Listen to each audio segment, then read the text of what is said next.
The story begins in the year 1928. We see the remote Karakoram mountain range in India. A man was hiking there alone and had taken shelter in his tent to survive the heavy snowfall that hit at night. But suddenly, in the middle of the night, he hears some strange noises coming from outside.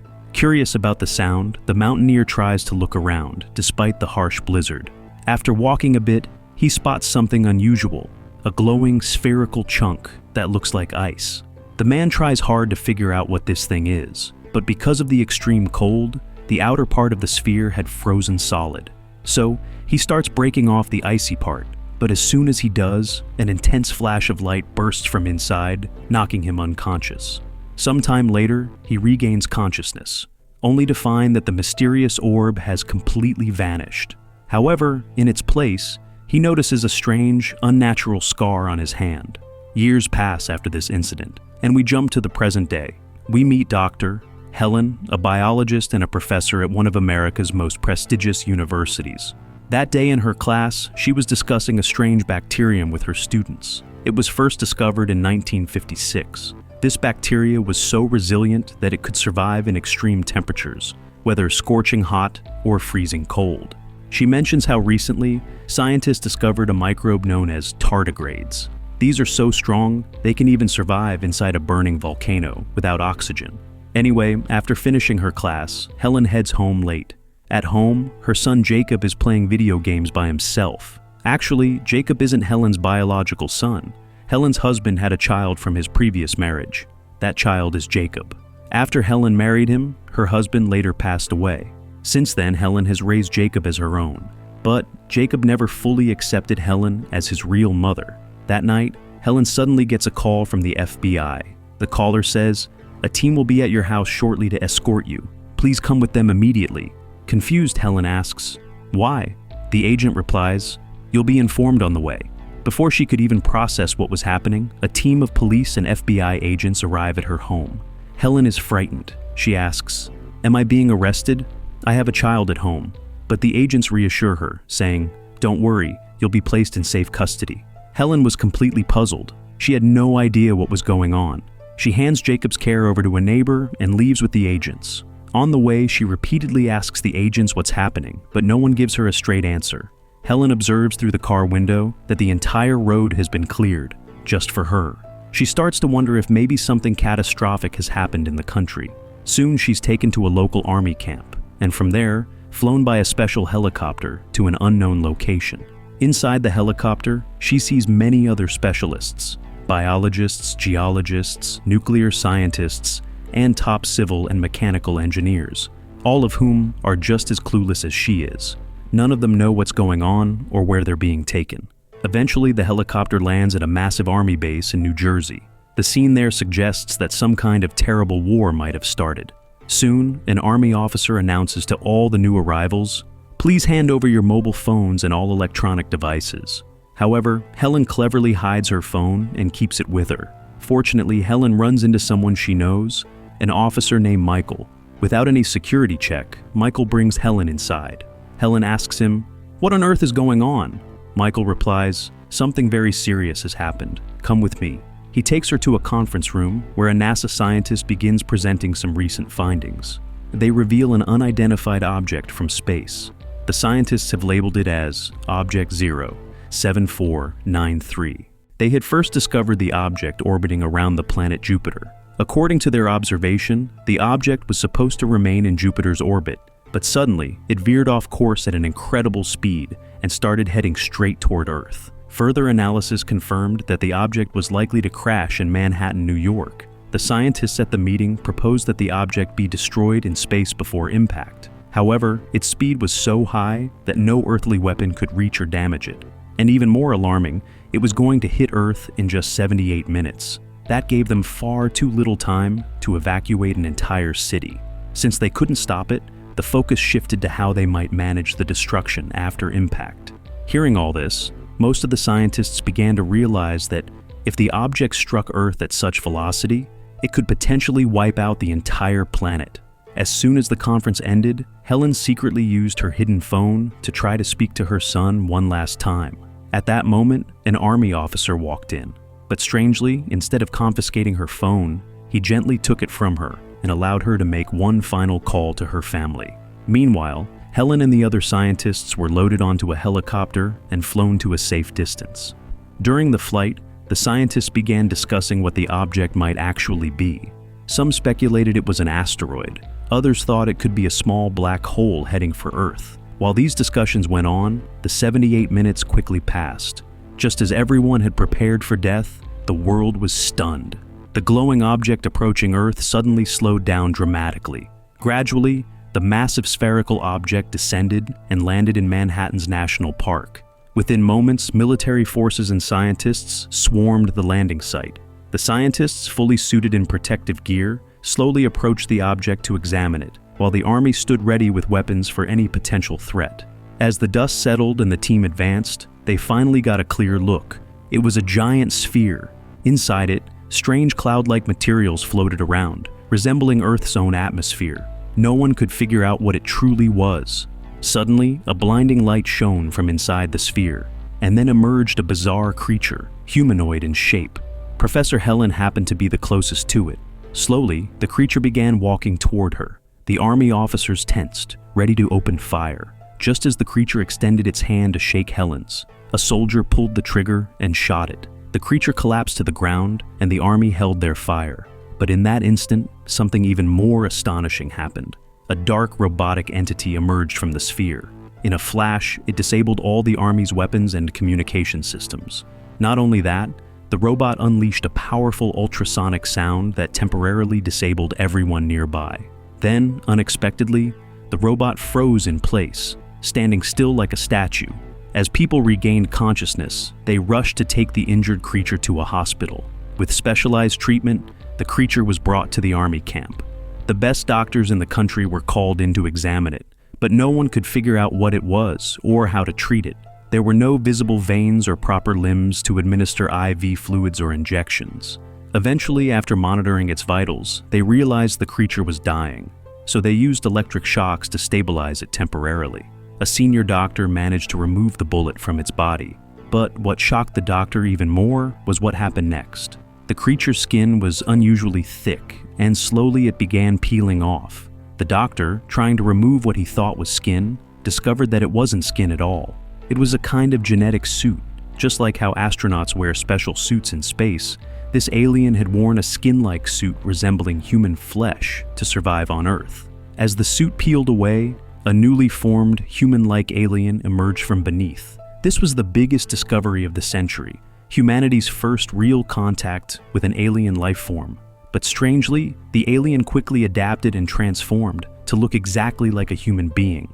Then, suddenly the alien began to panic and thrash violently. Helen rushed to him and tried to speak, and in broken English, the alien told her, "I didn't come here to hurt anyone. Please, get me out of here." The scene cuts, and now we see various news channels from around the world. There's global panic and chaos everywhere. The stock markets have crashed. People were gripped with fear. Because of this, the President and Vice President of the United States were moved to a secret location. And in their absence, the Secretary of Defense, Regina Jackson, took on the responsibilities of the presidency. She immediately asked the military chief for an update on the situation. The chief informed her that all their satellites in space had been disconnected. Not just that, many parts of their missile defense systems and communication networks were damaged. Stock markets all over the world had collapsed, and no one had a clue where this strange sphere came from or why it had come. Upon hearing all of this, Regina decided she needed to see the creature with her own eyes, so she went to the army camp. There, she learned that the creature contained 3 different types of DNA. The outer genetic suit it had worn had a unique type of DNA. Inside, its body's DNA was exactly like that of a human, but there was also a third unknown DNA, something no human had ever seen before. Professor Helen was also present. She speculated that maybe this creature had been to Earth before and had taken samples of human DNA. Later, the creature returned to Earth, formed in human shape, so it could blend in among people. At this point, we realize something important. In the beginning of the story, the sphere that appeared in the mountains of India likely took the mountaineer's DNA. That's why this alien looked exactly like the mountaineer. Anyway, after hearing all this, Regina went to meet the creature. By now, the creature was slowly trying to behave more and more like a human. She asked, "Why are you here? What is your purpose?" The creature answered, "In your words, I am an alien, and why I've come, gather the world leaders together and I'll tell them."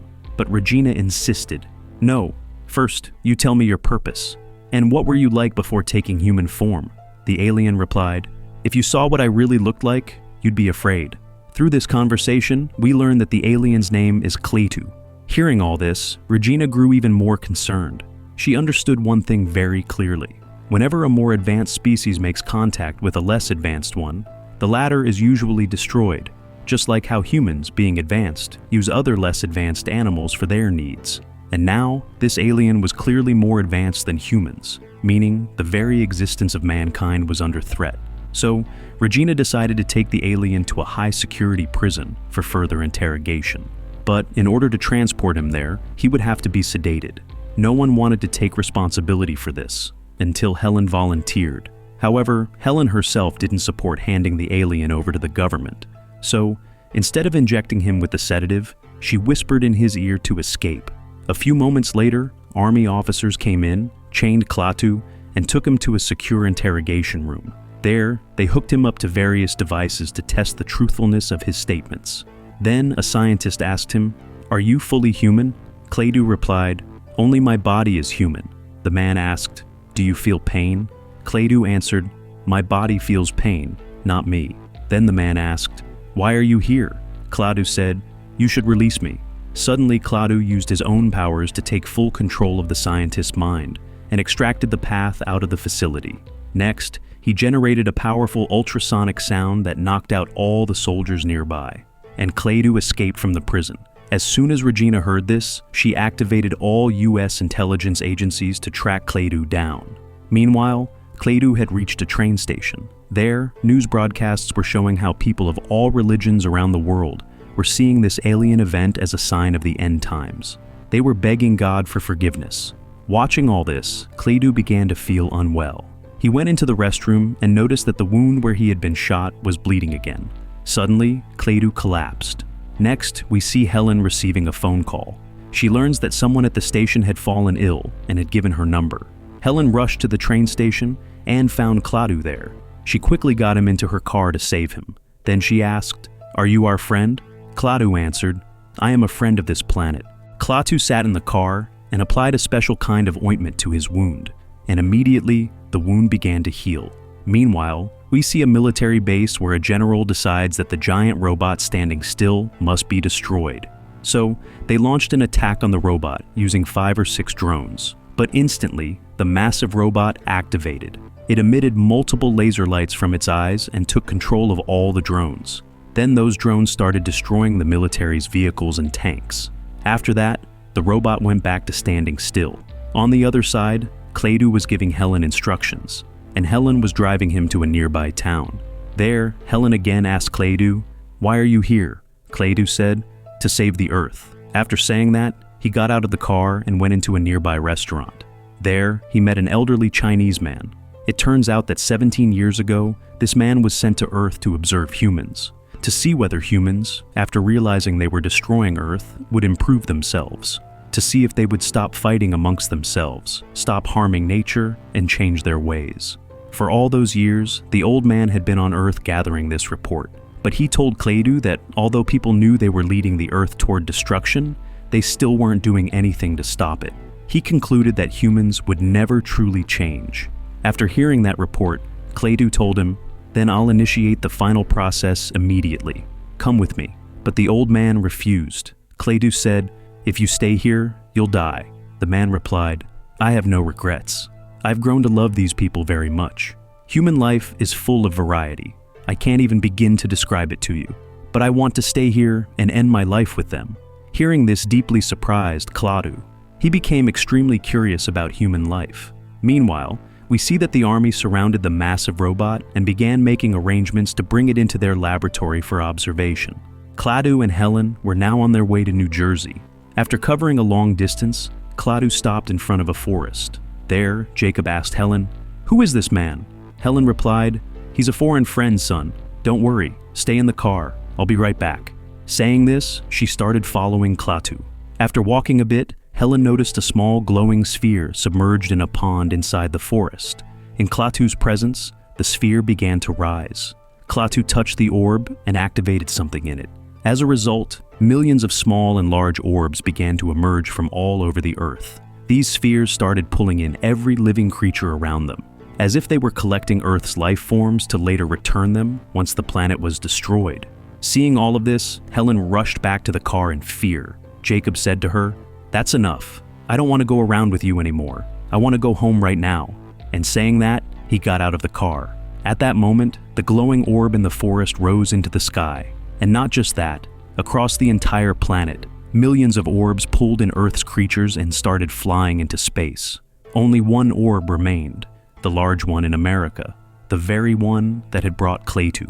An army officer speculated that maybe the aliens got scared seeing them. But Regina said, "No, they're not scared. They're planning something even more destructive." Meanwhile, Klaatu came out of the forest. Jacob said, "So, you did all this?" Klaatu replied, "Yes." The young Jacob realized then that Klaatu was indeed an alien. He said, "If my dad were here, he would have killed you. He was an army officer." Helen scolded Jacob and put him back in the car. Then she asked Klaatu, "Why are you doing this?" He replied, "To save the Earth." Helen asked, "From what?" Klaatu said, "From humans." Hearing that, Helen was completely devastated. It meant Klaatu had come to destroy all of humanity. Klaatu explained that in the entire universe, only a handful of planets can support complex life. Earth is one of them. So, they cannot allow the entire planet to be destroyed because of the recklessness of one single species, humans. After hearing all this, Helen begged Klaatu. She said, "Show us our mistakes. We will correct ourselves. We will change. We will save the Earth. But please don't destroy us like this." Klaatu replied, "The decision has been made. The destruction process has already begun." Before the conversation could continue, a police officer arrived to conduct a routine check. He instantly recognized Klaatu and took him at gunpoint, but Klaatu remotely controlled a nearby vehicle and used it to knock down and kill the police officer. Seeing Klaatu's terrifying actions, Helen and Jacob realized that maybe no one could save them now. But then, Klaatu used his special ointment to bring the dead police officer back to life. However, this time, the officer was entirely under Klaatu's control. Seeing this, Helen was shocked. She came over and asked, "You came here to destroy us, right? Then why did you save that man?" Klaatu replied, "I came to destroy, but not to kill you." Hearing this, Helen became very confused. She said, "Look, you came to Earth to talk to world leaders, right? Let me help you get that opportunity. Tell everyone what you want. At least give us one chance to redeem ourselves." Meanwhile, Regina figured out that the glowing orbs were actually like Noah's Ark. They were meant to collect and preserve all living creatures of the Earth, which meant that a terrible flood was coming. Helen then took Klaatu to a biologist named Thomas, who had even won a Nobel Prize. When Klaatu got there, he saw that Thomas was working on a complex mathematical equation on a blackboard related to life forms. But there was a slight error in it, so Klaatu stepped in and corrected the calculation. Thomas was stunned. He said, "Is that even possible?" Klaatu replied, "Yes, absolutely." On the other hand, the army had analyzed the massive robot and realized it was neither fully robotic nor a living being. It was a hybrid. They named it GORT, which stood for Genetically Organized Robotic Technology. Now they wanted to find out what this thing was actually made of. So they tried to drill into its body, but no matter what they did, they couldn't succeed. In fact, the drill bits were being eroded. Since time was running out, they called in an engineer to fix the drill. Meanwhile, Jacob was sitting at home watching TV. We saw that civil wars had broken out across the globe. People were going crazy in fear. And just then, an emergency alert flashed on the TV screen with Klaatu's photo. It said, "If anyone sees this man anywhere in the world, please report him. He is a threat to humanity." Back with Thomas, he pleaded with Klaatu, "Please, don't end us like this. If you want to save Earth, then help us." Klaatu said, "I can never change your nature. You humans will destroy Earth no matter what." Thomas responded, "Then how did your species become so advanced?" Klaatu said, "The sun on our planet was nearly dead. That forced us to evolve quickly and make massive technological progress." Thomas replied, "Exactly. Maybe we too are on the brink of destruction, and maybe we'll also find a way to save our planet. This is our time, so please don't take that time away from us." In the middle of this conversation, Klaatu noticed several military helicopters approaching. At the last moment, Thomas said only one thing to Helen: try to change Klaatu's mind, then he might just save us. Meanwhile, outside, we learned that Jacob had secretly called the number shown on the TV alert and given the army their location. Before anyone could react, an officer from one helicopter captured Helen while ordering the other 2 helicopters to eliminate Klaatu. But Klaatu once again used his powers to take control of the helicopters and destroyed them. Seeing all of this, young Jacob became terrified and said, "Please don't kill me." But Klaatu didn't hurt him at all. Instead, he saved him and started heading toward Jacob's house. Meanwhile, as an engineer was fixing the drill in the lab, we suddenly saw some metallic microbes appear. These were multiplying rapidly, doubling, quadrupling in the blink of an eye. At the same time, Helen was arrested for aiding an alien. Helen tried to convince Regina, "You're making a mistake. You won't be able to stop Klaatu. Give me a chance. Let me try to change his mind." But Regina said, "How can you guarantee that he'll even listen to you? So, just drop it. We'll take care of Klaatu ourselves." Back in the lab, the engineer noticed that the drill head left there was dissolving on its own. He became terrified and tried to escape. But the soldiers outside noticed that the engineer's suit and oxygen tank were also deteriorating. Instead of helping the man, they sealed everything off to prevent the microbes from escaping. Soon the microbes began to appear on the glass, as if they were consuming everything. They even tried to burn everything down with fire, but it had no effect. Instead, the robot activated. Its body began to melt, and from it, billions of those microbes emerged and started consuming everything. Everyone inside died. The microbes ate through the entire laboratory and then started spreading outside. Soldiers tried every kind of weapon to stop the swarm, but it was useless. The creatures began consuming both humans and everything created by humans. When Regina received this news, she realized there was nothing they could do anymore. So, she returned to Helen and said, "Look, give it one more try. If there's any chance you can save the Earth, do it." Helen rushed out immediately. Meanwhile, the microbes were completely erasing everything man-made. Elsewhere, Klaatu took Jacob to an abandoned house. From there, Jacob wanted to call Helen and let her know he was safe. But the telephone there wasn't working. Klaatu used his powers to fix the phone. So, as usual, Jacob calls his mother and says, "We're okay, Helen. Klaatu is with me." He even gives her their location. Then Jacob tells Klaatu, "I want to show you something." He takes Klaatu to a cemetery where his father was buried. Jacob says, "My dad is here. You brought that police officer back to life. Can you bring my dad back too? Please." Hearing this, Klaatu is surprised and says, "I can't just do anything I want. I don't have all the power." Hearing that, Jacob feels deeply hurt. He starts crying uncontrollably. Just then, Helen arrives, and for the first time, Jacob hugs her like his own mother and continues to cry. Helen comforts him, and seeing this, Klaatu says, "You humans are strange. I think I've started to understand you a little." At that moment, those nano-organisms start flying in. Seeing them, Helen asks, "Is this what's going to destroy us?" Klaatu replies, "Yes." Helen says, "Please stop this. Give us a second chance. Can you do that?" Klaatu replies, "I don't know if I can, but I have to get to the city." Meanwhile, the nano-organisms continue destroying man-made buildings as they move toward the city. Regina calls the president and says, "Sir, I don't think there's anything more we can do. We should record one final message for humanity." But the president says, "No, we'll launch a military invasion. We must make one final attempt to survive." Meanwhile, Helen and her friend Michael take Klaatu and head toward the city. After a while, they reach a military checkpoint, but they don't have time to stop. So they blast through the checkpoint and move ahead. Strangely, even though the army chases them for a while, they eventually let them go. Finally, they arrive at the giant sphere, but no one is around. That makes them suspicious. Suddenly, waves of fighter jets appear and try to destroy the sphere with bombs. The sphere remains unharmed, but Helen's car is destroyed. Michael dies there, and the nano-organisms come swarming in from all directions. Once again, Klaatu saves them from the wrecked car. By then, the nano-organisms are tearing through the entire city like a storm. But they're only destroying humans and man-made things. Nature remains untouched, so Klaatu takes them into a tunnel to protect them. And we see that by this time, the nano-organisms have started entering Jacob's body and eating him from the inside. Helen begins to weaken and can only cry as she pleads, "Please save Jacob. Please give us a second chance." Hearing her words, Klaatu, without regard for his own life, draws all the nano-organisms into his own body. Jacob and Helen survive. Klaatu says, "The professor was right. Humans do deserve a second chance. Maybe I can stop all of this, but only in exchange for something immense." Saying that, Klaatu walks into the storm of nano-organisms and approaches the giant sphere. He places his hand on it and shuts down the entire protocol.